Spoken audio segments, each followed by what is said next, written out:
Hello दोस्तों, आज हम आपको भूतिया हवेली की भूतिया कहानी सुनाएंगे। कहानी अच्छी लगे तो वीडियो को लाइक और चैनल को सब्सक्राइब जरूर करें। चैप्टर 8। एक परिवार की भयानक मौत। तीनों दोस्त उस पंडित के शरीर और सिर को वे लोग गांव जल्दी जल्दी ले जाते हैं। उधर गांव वाले खूब डर रहे थे। गांव वाली ने उस आदमी के शरीर को खोल देते हैं और तभी वो तीनों दोस्त पंडित जी के देह को लाते हैं। गांव वाले पंडित जी के शरीर को देखकर हैरान हो जाते हैं। रवि गांव वालों से कहता है, हमें ये पंडित जी का शरीर उस घने जंगल में मिला है। पंडित जी को उस आत्मा ने ही मारा है। वो आत्मा अब वापस आ गई है और उसकी शक्ति भी बढ़ चुकी है। रमेश कहता है, मुझे लगता है उस आत्मा की शक्ति इतनी बढ़ गई है कि वो एक भयानक डायन बन चुकी है। तभी एक गांव वाला कहता है, क्या डायन? भाइयों, अब हम नहीं बच सकते, वो हमें जिंदा नहीं छोड़ेगी, कोई नहीं बचेगा अब। और सब लोग मिलकर पंडित जी और उस आदमी का अंतिम संस्कार कर देते हैं। गांव वाला कहता है, लगता है हमें यह गांव छोड़कर जाना पड़ेगा, नहीं तो वह डायन हम सबको मार देगी। श्याम कहता है, इस पर कोई तो उपाय होगा। तो गांव वाले कहते हैं, आज क्या उपाय होगा? पंडित जी ने तो उसे खत्म कर दिया था, मगर न जाने फिर से वापस कैसे आ गई। लगता है इस पर कोई उपाय नहीं है। अब क्या करें हम?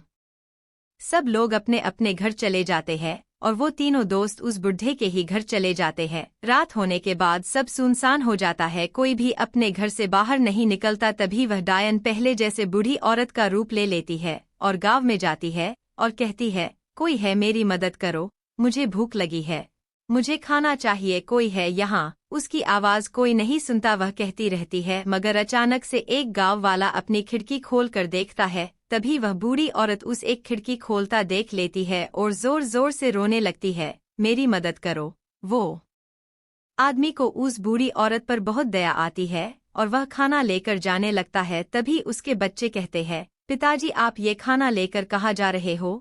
आदमी उनसे कहता है, मैं जो बाहर बूढ़ी औरत रो रही है उसे खाना देने जा रहा हूँ, मगर तुम घर से बाहर मत निकलना, तुम लोग सो जाओ, मैं उसे खाना देकर अभी आया। बच्चे कहते हैं, जी पिताजी, मगर उनको खाना देकर जल्दी वापस आना। वह आदमी बच्चों से कहता है, तुम चिंता मत करो, मैं उनको खाना देकर जल्दी आ जाऊंगा, तुम लोग सो जाओ। वह आदमी खाना लेकर बाहर आता है और दरवाजा लगा लेता है। वो बूढ़ी औरत उसी बड़े पेड़ के नीचे जाती है। तभी वो आदमी उससे कहता है, माजी यहाँ आओ, मैं आपके लिए खाना लाया हूँ। बूढ़ी औरत कहती है, अरे बेटा, मैं अभी बहुत थक चुकी हूँ, क्या तुम यहाँ आकर खाना दे सकते हो?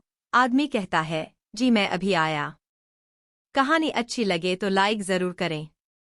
वो आदमी खाना लेकर उस बूढ़ी औरत के पास उस बड़े पेड़ के नीचे जाता है। बूढ़ी औरत उससे कहती है, शुक्रिया बेटा, तुमने इतनी रात को इस बूढ़ी औरत की आवाज सुनकर मेरे लिए खाना लाए। बूढ़ी औरत खाना खाने बैठती है। वो खाना खाने लगती है। तभी वो आदमी उससे पूछता है, आप कौन है? मैंने तो आपको इस गांव में कभी नहीं देखा, कहाँ से आई है आप? बूढ़ी औरत उसकी तरफ घुरकर देखती है और कहती है, तुम मुझे नहीं पहचानते, मैं वही औरत हूँ जिसे तुम सब गांव वाले और उस राजा ने मिलकर मुझे जिंदा जला दिया था। भूल गए किसी, मैं किसी को भी नहीं छोड़ूंगी। हा हा हा। और अचानक से एक भयानक डायन का रूप में आती है। उस आदमी ये सब सुन और देख के वहां से भागता है। वो भागते भागते उसके घर की तरफ बढ़ता है। वो घर के पास पहुंचने ही वाला होता है कि उसका पैर एक पत्थर से टकरा जाता है और वह जमीन पर गिर जाता है। वो डायन उसके पीछे पीछे आती है। आदमी फिर से उठकर भागते भागते अपने घर में चला जाता है और दरवाजा बंद कर लेता है। वो बहुत घबराया हुआ होता है। उसको देखकर उसके बच्चे पूछते हैं, क्या हुआ पिताजी, आप इतने घबराए हुए क्यों हो? क्या हुआ? आदमी उनसे कहता है, सवाल बंद करो और तुम लोग अंदर छुप जाओ और कुछ भी हो बाहर मत निकलना, ठीक है? बच्चों को कुछ समझ में नहीं आता, वे अंदर छुप जाते हैं। आदमी दरवाजे को बड़ी बड़ी चीजें लगाता है। उसे कुछ समझ नहीं आ रहा था, वो खिड़कियां भी बंद कर लेता है। तभी दरवाजे खटखटाने की आवाज आती है। आदमी डरते हुए पूछता है, कौन है? डायन कहती है, अबे दरवाजा खोल। वो जोर जोर से दरवाजा खटखटाती मगर वह आदमी दरवाजा नहीं खोलता। तभी अचानक से सब कुछ शांत हो जाता है। मगर बाहर डायन अपनी शक्ति से दरवाजा तोड़ने की कोशिश करती है और धप से दरवाजा टूटता है और उस दरवाजे के टुकड़े टुकड़े हो जाते हैं और डायन गुस्से में उस आदमी की तरफ आती है और उसके लंबे लंबे नाखून वाले हाथ उसके शरीर के आर पार कर देती है और उसके शरीर के 4 टुकड़े कर देती है। बच्चे छुप कर ये देख रहे थे। अचानक वे चिल्लाते हैं, पिताजी, और सब बाहर आ जाते हैं।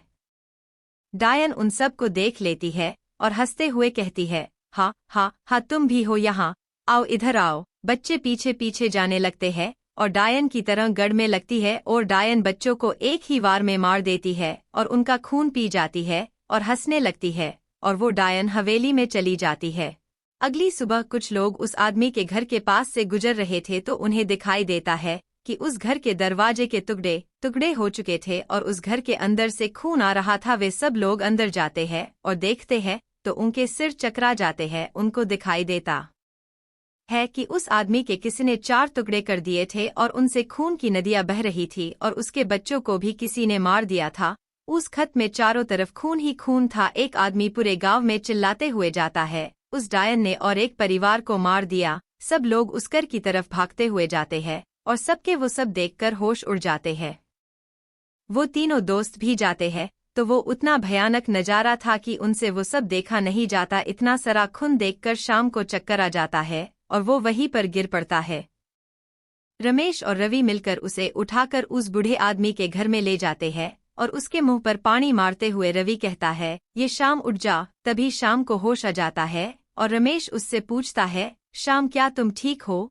शाम धीमी आवाज में कहता है, हाँ अब मैं ठीक हूँ। रवि कहता है, शाम तुम यहाँ आराम करो, हम भी अभी उस जगह पर जाकर आते हैं, तुम घबराओ नहीं। रवि और रमेश शाम को उस घर में अकेला छोड़कर वहां चले जाते हैं। शाम के घर के पास कोई नहीं था, सब लोग उसी जगह गए थे। शाम अकेला था, उसे बहुत डर लग रहा था। उसे बार बार उस आत्मा का चेहरा दिमाग में आ रहा था, उससे वो और भी डर लगने लगा था। तभी उसके कान में कुछ आवाज आने लगी, कुछ इस प्रकार की, मौत मौत, सबकी मौत, शश शश, हा हा हा। उसका दिमाग घूमने लगा। तभी